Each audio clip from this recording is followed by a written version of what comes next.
Depuis les côtes méditerranéennes, loin des lieux touristiques, s'étend l'une des régions les plus pauvres du Maroc. Le Rif, une zone de montagnes arides où depuis le XVIe siècle, on cultive du cannabis.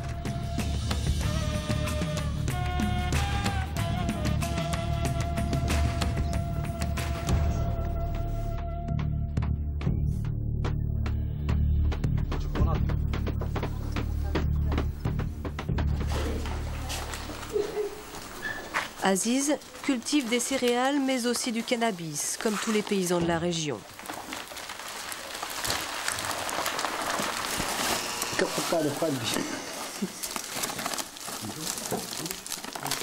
Nous sommes en novembre, la plante a été récoltée et séchée. C'est à cette époque que l'on fabrique la résine.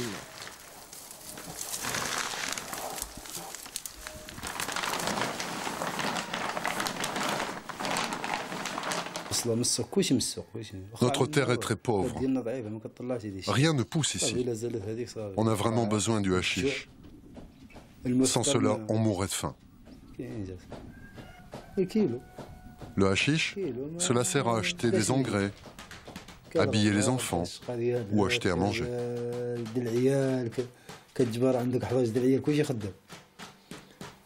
C'est pour ça que toute la famille cultive cette plante.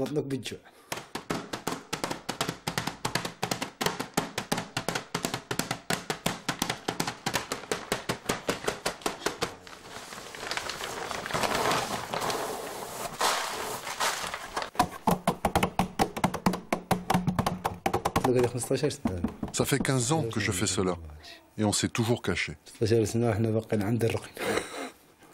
Cela fait 15 ans que tu en cultives, et les gendarmes ferment les yeux? C'est ça, oui. Ils ouvrent un œil et ils ferment l'autre. Ils savent bien que la terre est pauvre.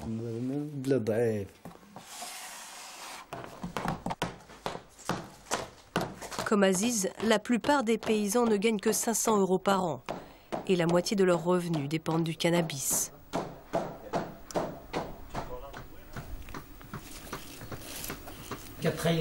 Si un jour on vous interdit d'en cultiver, que ferez-vous? Si l'État l'interdit, on arrêtera. Parce qu'on ne peut pas contredire l'État. Si le roi dit que c'est interdit, alors c'est interdit. Vive le roi.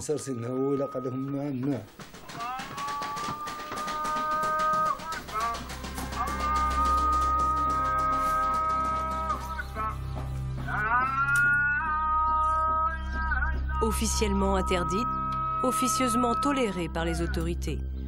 Le cannabis est cultivé au grand jour, dans toutes ces vallées qui, une fois moissonnées, ne laissent rien paraître. Le cannabis résonnait comme un mot tabou jusqu'en 2003, jusqu'à ce que le Maroc accepte de collaborer avec l'Office des Nations Unies contre la drogue et le crime pour combattre la culture du cannabis. L'ONU-DC a ouvert un bureau à Rabat. Xavier Bon vient d'achever la première enquête sur le cannabis dans le Rif. Une radiographie des cultures à travers des images satellites. Une enquête sur le terrain auprès des cultivateurs de hashish. Bilan, 134 000 hectares de cannabis cultivés, l'équivalent d'un département français. Et nous sommes allés sur le terrain à cet endroit-là, et ce qu'on voit dans la réalité, c'est ça. Donc les mêmes parcelles, cette parcelle-là, ici, qui correspond sur l'image satellite à exactement ça. On va aller sur une autre image, voilà, sur cette vallée-là. Sur cette vallée-là, c'est la plus grande parcelle de cannabis qu'on puisse voir au monde, et ça fait 1500 hectares. Voilà. Donc c'est quand même assez impressionnant quand on est devant ça, de voir que toute la vallée est couverte de cannabis. Au cours des 15-20 dernières années, il y a vraiment eu un élargissement de ces zones traditionnelles parce que le marché s'est développé en Europe, parce que les prix sont devenus plus attrayants, parce que la démographie de cette région a augmenté et la pression sur la terre est devenue telle que la seule culture rentable aujourd'hui pour ces gens, c'est la culture du cannabis. Aucune autre culture aujourd'hui ne peut rentrer en compétition avec la culture du cannabis, avec les prix tels qu'ils sont aujourd'hui pratiqués. Aujourd'hui, le Maroc produit 47 000 tonnes de cannabis brut. C'est le plus gros producteur de résine du monde, avec 3 000 tonnes par an. Un cultivateur de cannabis peut être arrêté pour cultiver du cannabis. Si vous faites du cannabis à la sortie de Rabat ou à la sortie de Casablanca, c'est évident que vous irez en prison. Maintenant, dans le Rif, on ne peut pas penser mettre en prison 800 000 personnes qui vivent du cannabis dans le nord du Maroc. Le cannabis rapporte 200 millions de dollars aux paysans marocains, contre 12 milliards de dollars aux trafiquants, soit 50 fois plus. Le trafic, lui, prospère et des familles de producteurs se lancent souvent dans les affaires. Prendre rendez-vous avec l'une d'entre elles est d'une facilité presque déconcertante lorsqu'on se présente comme client. Ça c'est vraiment un stock, ça c'est bien, c'est intéressant. هادشي شويه وقال لك فيه وك حنا هادشي جانا بحال هادشي غير شويه دي ça c'est très peu normalement. ما كدوزنش حنا جانا هادشي. Un guide complice et une caméra cachée nous dévoilent les secrets du trafic. Cette famille produit 1 tonne de hashish par an et tout est bon pour vendre. Nous avons droit à une visite guidée du stock. Dès l'instant où l'on se présente comme acheteur, les cultivateurs trafiquants n'hésitent pas à vanter fièrement la qualité de leurs marchandises. Une commande de 500 kilos ne les effraie aucunement. Nous négocions le prix avant d'évoquer le plus délicat, faire passer la marchandise en Europe.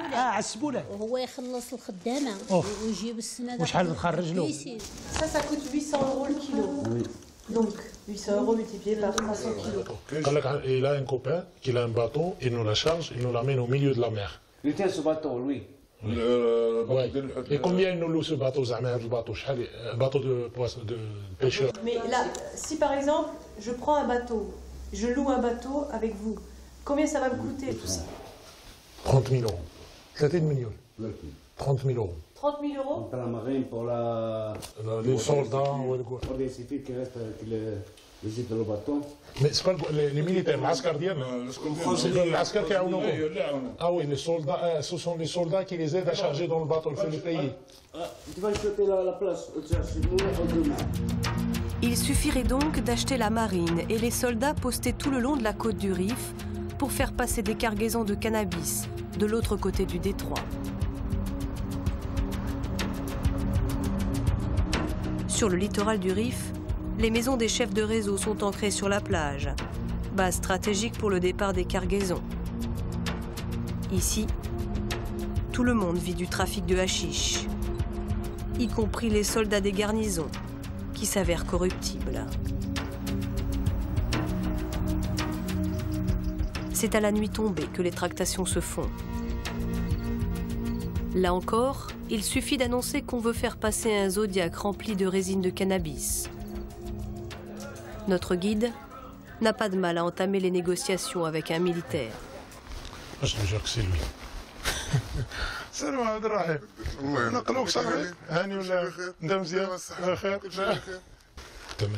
Qu'est-ce qu'on fait maintenant? Quel est ton prix? Je te le fais à 60 000 dirhams. 60 000 dirhams? 6 000 €? 6 000 €, je fais vraiment un effort. 6 000 €, c'est vraiment beaucoup. C'est un bon prix, c'est un bon prix. Et avec tes collègues, il n'y a pas de problème? Mes collègues, je n'ai confiance qu'en 2 d'entre eux. Les autres, s'ils me voient, je crains qu'ils me dénoncent à mon supérieur. Et je peux perdre mon poste et j'ai 6 enfants. Et ton capitaine? Il est au courant, ton capitaine? Non, pas le capitaine, parce que le capitaine, lui, il s'intéresse qu'aux grosses quantités. Il s'intéresse aux gens qui payent 500, 700 000 dirhams. Bon alors, quand la drogue arrive sur la plage, vous la mettez dans les petits bateaux qui vont décharger dans un Zodiac. Et votre équipe sera à bord du Zodiac. Et après, ce sera bon. Ok, d'accord. Tout est garanti sauf l'essentiel, l'arrivée de la marchandise en Europe. S'il s'avère très facile de faire partir une cargaison des côtes marocaines, il est beaucoup plus difficile de la faire arriver sur les côtes espagnoles. Les plus gros réseaux de trafiquants utilisent des intermédiaires comme Ahmed pour assurer le transport de la résine jusqu'à destination. On transporte la drogue de l'autre côté du détroit, en Espagne. Là-bas, des gardes civils ont été achetés. Dans ce cas, il n'y a pas de problème. La marchandise arrive de manière certaine. Mais ceux qui ont des petits Zodiacs, qui ne peuvent charger que 200 à 300 kilos et qui n'achètent pas la route, eux, ils jouent avec le destin.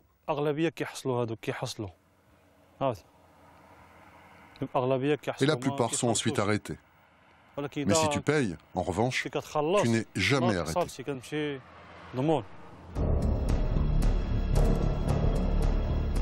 Si la corruption existe sans doute, il n'en reste pas moins que le détroit est aujourd'hui sous très haute surveillance.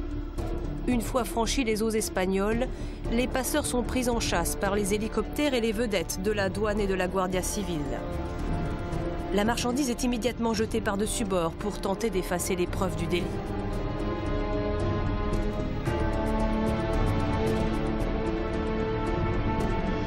Leurs Zodiacs sont désormais détectés à près de 10 km de distance par des radars, des caméras vidéo et infrarouges qui scrutent le détroit de Gibraltar 24 heures sur 24.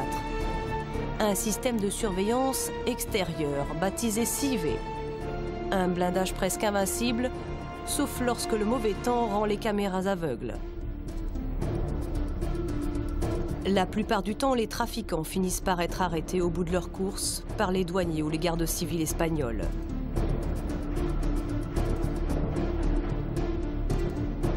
Jusqu'alors, le détroit restait la voie privilégiée des trafiquants. Aujourd'hui, le système de surveillance extérieure s'avère dissuasif.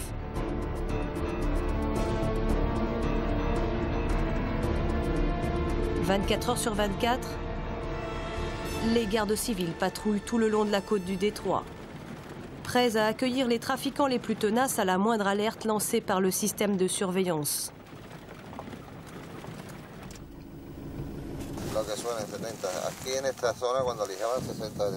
Dans cette zone, avant on voyait arriver des Zodiacs de 60 à 70 chevaux, des Zodiacs rigides avec des moteurs peints en noir pour ne pas être détectés de nuit. Même la carcasse était peinte en noir. Je te parle d'avant les caméras thermiques. Il rentrait tellement de drogue. Ici, on interceptait chaque jour 1000 à 2000 kilos. Mais aujourd'hui, cela a diminué énormément. Maintenant, cela n'arrive pas tous les jours. Parfois, même pas tous les mois. Là-bas, il y a la zone de Malaga, la zone d'Almeria et les côtes de Cadix et les alentours. Ces régions ne sont pas surveillées par les caméras. Et là-bas, dans cette région, les trafiquants peuvent s'infiltrer. Là-bas, ce ne sont pas des petits bateaux qu'ils ont. Ce sont de très puissantes embarcations. De très puissantes embarcations pour contourner les 110 km de côte sous haute surveillance le long du territoire de Gibraltar. La drogue continue d'arriver en Espagne, mais par d'autres voies. Pour le commandant de la garde civile d'Algeciras, Francisco Espinosa Navas, le CIV, le système de surveillance extérieure, a rendu le détroit quasi infranchissable, mais n'a pas éradiqué le trafic. Comme c'était plus difficile pour eux d'arriver, gagner la côte, parce que le système va l'interdire cette arrivée, ils ont changé, il fait l'essai de mettre de grandes quantités de drogue sur camions à travers les ports d'Algeciras. Il faut dire que l'année dernière, nous avons saisi même un camion qui portait presque 26 000 kilos de hashish, 25 700 et quelques kilos. Mais dans la même année, nous avons intercepté aussi un autre camion qui portait 17 000 kilos, un autre 11 000 kilos. Il faut dire que nous avons augmenté la quantité de drogue ici, mais la quantité d'arrivée sur plage, il a diminué. En 2004, Les autorités espagnoles ont saisi plus de 60 tonnes de cannabis dans le port d'Algeciras et le long des côtes du territoire de Gibraltar.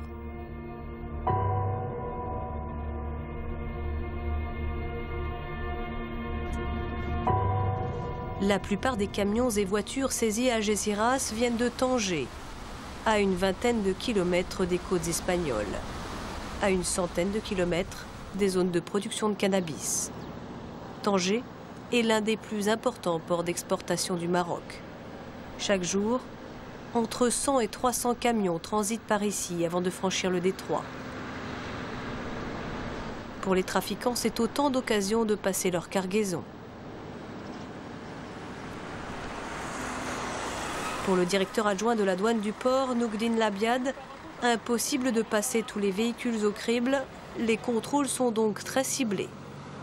Il y a des camions qu'on vérifie minutieusement. Ce sont des camions qui présentent des doutes. C'est un transporteur qui se présente pour la première fois ici. C'est une marchandise qu'on n'a pas l'habitude de voir exportée par ce bureau. C'est un camion qui a fait un départ à partir d'Agadir. Normalement, la durée du trajet, c'est une journée ou une demi-journée, alors qu'il fait 3 jours. Donc ce sont des éléments qu'on retient, qu'on prend en considération pour la vérification.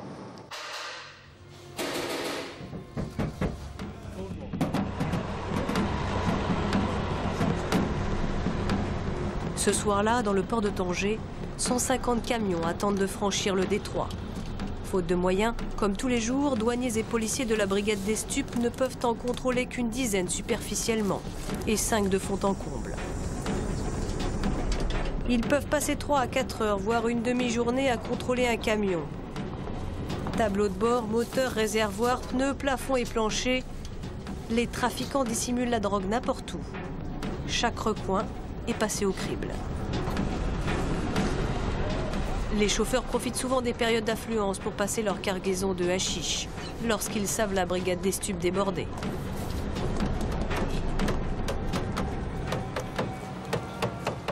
Les véhicules du tourisme, eux, subissent un contrôle systématique. Les narcotouristes sont très nombreux à tenter de faire passer de petites cargaisons dans des bus ou des caravanes ou des voitures. Et à quoi il sert votre tournevis là? Le tournevis,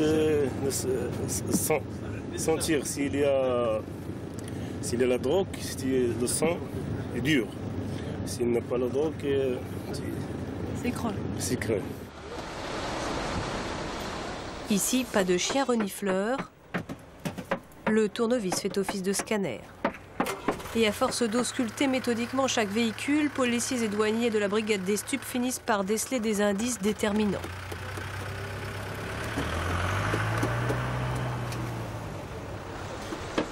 Soudain, les soupçons se tournent vers une voiture immatriculée en Allemagne et conduite par un chauffeur d'origine marocaine.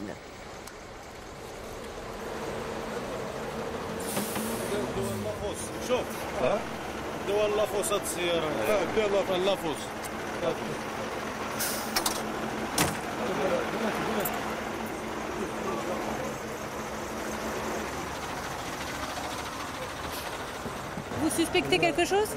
Le réservoir. On a le doute sur le réservoir. Vous pensez qu'il y a de la drogue dedans? On sait, on pense. Qu'est-ce que vous allez faire pour continuer le contrôle?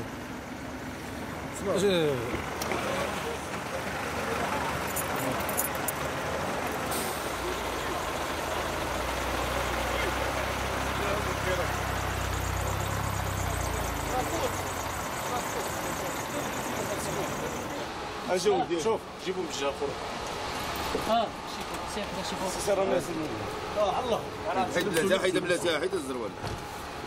Des membres de la brigade des stupes commencent alors à démonter le réservoir suspect fraîchement repeint. Pendant que d'autres tentent de travailler au corps un conducteur très nerveux. Il y a quelque chose là-dedans? J'ai rien, mon ami. Vous pouvez fouiller. Vous pouvez fouiller. On va descendre le réservoir. Tu veux vraiment qu'on le descende? Descends, vas-y, descends tout. Ta voiture, elle a été préparée? Elle est comme elle était à l'origine. Allez, viens t'asseoir ici.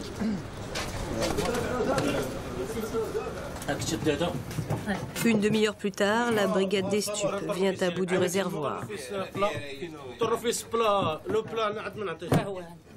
Un double réservoir rempli d'une quinzaine de kilos de résine de cannabis. Tu connais la personne à qui tu as laissé la voiture? Ouais. C'est quelqu'un que je connais. Ouais. Tu as confiance en lui? Ouais, c'est mon copain. Il m'aidait à faire des traductions de papier pour la douane depuis 4 mois.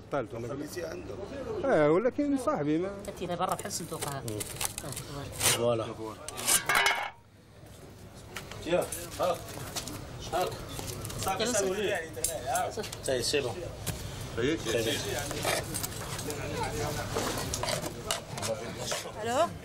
Alors, c'est terminé. C'est terminé. C'est pour ça qu'on a orienté la voiture.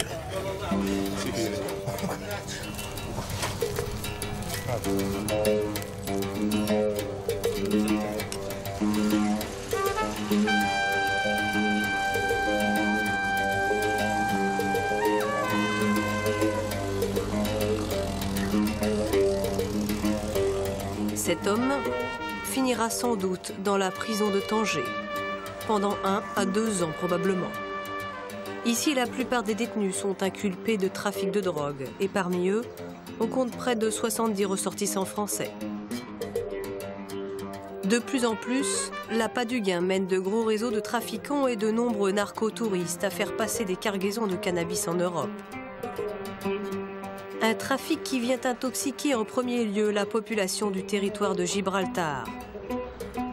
À Algeciras, l'association Alternativas lutte contre le trafic de drogue et s'inquiète de son impact sur les jeunes de la région.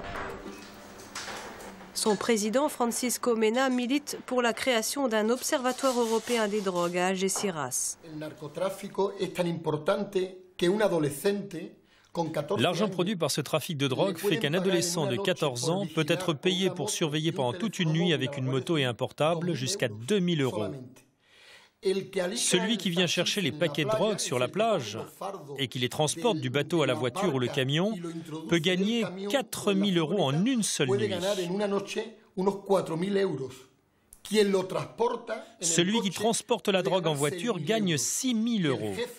Le chef de la mafia qui organise ce trafic peut gagner en une seule nuit entre 50 et 60 000 €.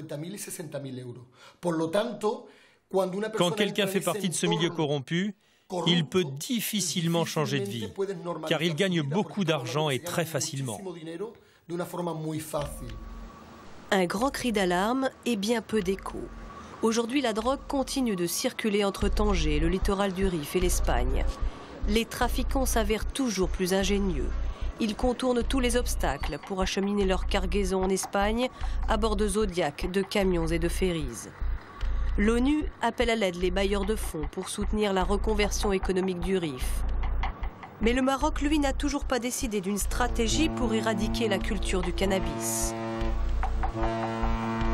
Le royaume se contente de limiter l'extension des cultures. Le Maroc reste aujourd'hui le plus gros exportateur de résine de cannabis au monde. Il faudra sans doute au moins 10 à 15 ans avant d'espérer voir disparaître ce trafic de drogue.